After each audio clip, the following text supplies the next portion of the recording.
भातकुलीजवळ गजानन जिनिंगला भीषण आग, लाखो क्विंटल कापूस जळून खाक, कोट्यावधीचे नुकसान.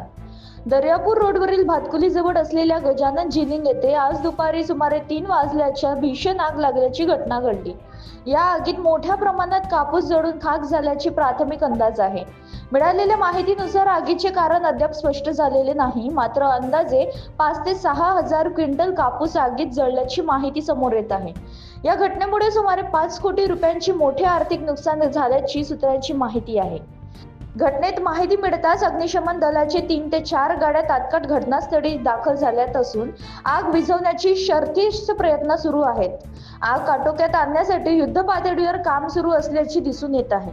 दरम्यान महसूल विभागाची टीमही घटनास्थळी पोहोचली असून पोलीसही तातडीने दाखल झाले आहे. परिस्थितीवर नियंत्रण मिळवण्यासाठी सर्व यंत्रणा सज्ज झाल्या आहेत. या घटनेमुळे परिस्थितीत एकच खळबळ उडाली असून नागरिकांनी मोठी गर्दी केली आहे. आग पूर्णपणे आटोक्यात आल्यानंतरच नेमके नुकसान आणि आगीचे कारण स्पष्ट होणार आहे.